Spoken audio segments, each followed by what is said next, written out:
falavam de stand-up, né? Eu acho que dos primeiros que faziam uma coisa mais parecida com stand-up, né? O Jô e o Chico dizem que era o Zé, né? O Zé que inspirava ele, o Zé Vasconcelos. E eu me lembro muito de ouvir o show do Zé Vasconcelos, uma fita. O LP você não ouvia? Não, o LP que tinha era do Chico Anísio, do quadro que ele fazia no Fantástico. Olha só. Que tinha o bilhete premiado, o lançamento do Foguete Brasileiro. O lançamento do Foguete Brasileiro é sensacional. É sensacional. Uma das É o coisas stand-up, né? O Juca Chaves também fazia os LPs dele. Mas vamos dizer assim, a introdução, porque o humor desperta em você de alguma forma, certo? Para mim foi de duas maneiras. Quando eu via adultos, né, meus pais, se reuniam numa casa para ouvir o LP de um comediante, que ele falou. Olha só. E eu lembro de ter essa lembrança do Juca Chaves, de eu ver os adultos rindo, mas eu não entendia a piada, porque eu era muito pequeno. Já o Costinha, quando eu ouvi, eu já tive aquele contato direto, que era uma piadoca, era fácil, caramba, isso eu entendo. Mas eu acho que a diferença do Chico, assim, é que o Chico realmente fazia mais em primeira pessoa. Faz a primeira pessoa. Era a história. Eu fui visitar um primo que tinha sido preso e fui levar um carro para ele. Aí no trem, aí ele fazia tudo em primeira pessoa. O Juca Chaves tinha uma qualidade maravilhosa, porque no primeiro dia do show dele, ele subia no palco, né, e falava: vocês viram que a mulher do presidente, que era o Marechal, né, no meio da ditadura, ele ia preso. Então aquela publicidade que ele ganhava de preso na noite de estreia, ele ficava a temporada inteira lotando o teatro. Ele era o Lenny Bruce da época. Tem essa coisa, eles todos faziam número solo, né? Jô, Chico, Juca, Zé Vasconcelos. Fiz show com o Zé, né?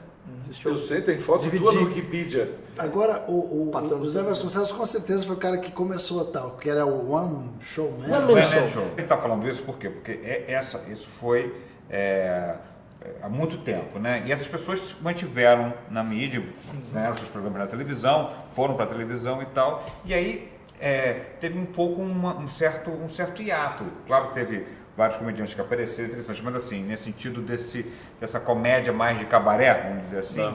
Mas o que teve nessa época que já não tinha mais ele? Eu acho que foi, no Rio de Janeiro, o Bar do Cibar, com certeza. E aqui em São Paulo, o Quem Tem Medo de Itália Fausto. É verdade. Que eu acho que eram bem... Duas duplas, né? Duas duplas, eram bem similares, assim. Tipo um ponto de temperatura nas duas cidades que o povo queria ver, né? Isso. Sem ser o teatro tradicional, o teatrão, né? Comedião. Era à vontade. Aí depois veio o humor de personagem, né? Um tempo depois, que já foi filhote dessa geração, talvez? Eu acho que andou para isso, né? Eu fui ver uma peça do Luiz Fernando Guimarães, uma vez, chamava Castiçais. E eu achei aquilo meio perto de um monólogo de stand-up, apesar que era uma peça. Eu acho que na verdade, teve vários pré-stand-up que são muito parecidos com stand-up, só que essas pessoas, como não tinha esse nome, essa linguagem, então você tem Louro Alto Solteiro Procura, com Miguel Falabella, como Encher o Biquíni Selvagem, com a Cláudia Gimenez, e vários outros, o Luiz Fernando fazendo Castiçais, 5 vezes Comédia, que tinham 5 números cômicos. 5 vezes Comédia era quase 5 vezes stand-up. Porque eram 5. Eles eram personagens. Só que era personagem. Eu acho que foi o outro passo, que foi aqui em São Paulo a Terça Insana, começou para falar bem, e no Rio o Cócegas. No Rio, depois desse posso falar bem, posso falar mal, se você quiser. Em BH, o que seria o Terça Insana era o bar do Lulu. As pessoas iam fazer personagens, contar piada, fechou. O Saulo Laranjeira tinha um programa na TV Alterosa, no SBT. E ele abriu um bar na frente. Então as pessoas, às terças-feiras, passaram a ir para lá. Contava piada, eu ia fazer stand-up, e era uma noite de poesia e humor. O MC era um poeta, Gonzaga Medeiros. Ele fazia um poeminha, menina, que parecia o Clube da Comédia. E chamava a gente pra fazer. Era isso que eu fazia em BH, sabe? Eu fazia stand-up no Bar do Saulo. E você sabe que a Gorete Milagres, ela fazia uma Gorete coisa... fazia o Bar do Saulo. E ela fazia uma coisa que ela entrava no meio da noite e falava: o que vocês estão fazendo aqui? Que era uma intervenção, que era uma coisa que foi muito popular em São Paulo nos anos 80, intervenção nos lugares. Fazia intervenção na plateia desse programa do Saulo e terça-feira nesse bar. Mas esse Saulo da Comédia, do Terça Insana, o Risorama já trazia gente. Então, aí eu comecei a fazer essa coisa. Tinha um teatro chamado Lala Schneider, que ainda existe, que é um teatro maravilhoso para fazer stand-up, porque é super pequeno, 100 lugares. E eu comecei a fazer uma peça onde eu fazia personagens. Aí, em 2000 surgiu a Terça Insana. 2001. 2001? 2001 surgiu a Terça Insana, uma amiga minha falou, você tem que participar dessa noite, eu vou para São Paulo, super underground, é legal. Consegui o telefone da Grace, pedi para ela, Grace, eu sou comediante aqui em Curitiba, faço peça de humor aqui e eu queria muito participar. Pode vir. Vem pra cá, a gente faz aqui, next, é ótimo. E aí, cara, foi legal comigo a Grace. Ali eu conheci essa figura aqui.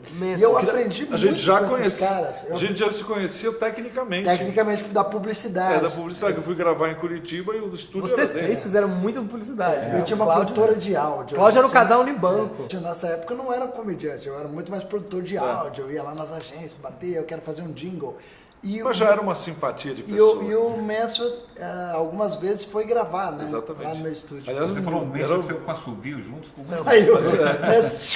Mas só o Terça Insana, que a gente estava falando de como surge, o dono do teatro Next, que era o Rocco, ele convidou a Grace para tomar conta do bar. Tipo assim, a Grace estava numa fase ruim e falou, vem tomar conta do bar para mim, você ganhou uma grana. Ela falou, então peraí, já que eu vou ter que tomar conta do bar, posso usar esse palquinho? E foi muito simples o surgimento da Terça Insana. O teatro era atrás e na frente era o bar. E era um bar que chegou um período em que teve que cortar as mesas para caber mais gente, e daí a gente teve que sair de lá. E o Diogo fez, a Marcela Leal fez, um monte de gente 98, 99, teve um negócio no Rio que foi interessante, que me explicou, que era um programa que eu tinha que chamar Paquetá Connection. Sim, eu me lembro. Sim. Eu me lembro do Paquetá. O Paquetá Connection que a gente fazia em televisão, era um programa que era... Manhattan Connection passou um pedaço. Passou um pedaço, passou. A gente era o programa não era um troca de ilha, era um troca de ilha.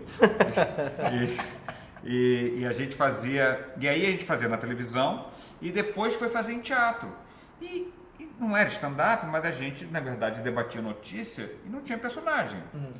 Eu me lembro que os primeiros programas, um amigo falou assim, achei legal, mas o texto é mais um. Eu falei, cara, não tem texto, a gente está... Estou falando o que vem na cabeça. A gente fala o que vem na cabeça. Fazer o Paquetá Connection para o público me deu muita vontade de fazer aquilo, de falar para as pessoas. A Grace me deu a oportunidade para eu fazer algumas vezes o Terça Insana. Esses caras, cara, aprendi muito. Eu cheguei e falei, cara, eles fazem um humor autoral, é totalmente autoral, não tem piada pronta. Era o tema e os caras tinham que se virar. E ali eu também tive que me virar. Ela foi uma grande provocadora na minha carreira. Sim, A Grace falava, o tema é tal, eu tinha que escrever um texto para aquilo. Então ela foi uma grande provocadora. Aí eu cheguei lá, vi esse cara, Marcelo Médici, Otávio Mendes, tinha um menino chamado Sidney Caria, que eu nunca mais ouvi falar dele, mas ele era bom. Ele era do grupo XPTO, uma pessoa, ele é um cenógrafo maravilhoso. E o Robertinho Camargo e a Grace. Aí o que aconteceu, cara? Como eu não tinha essa oportunidade, você lembra? Eu vinha de Curitiba para participar. Eventualmente eu falava, eu tenho que fazer uma coisa na minha cidade, certo? Que é Curitiba. Tenho que fazer uma coisa aqui, porque não vou conseguir aparecer lá. Aí eu falei, mas se eu fizer igual, vai dar merda. A Grace vai dizer que eu estou imitando e tal. Porque eu já achava que terça-feira era o único dia que o dono do bar falou que tinha livre. Entendi.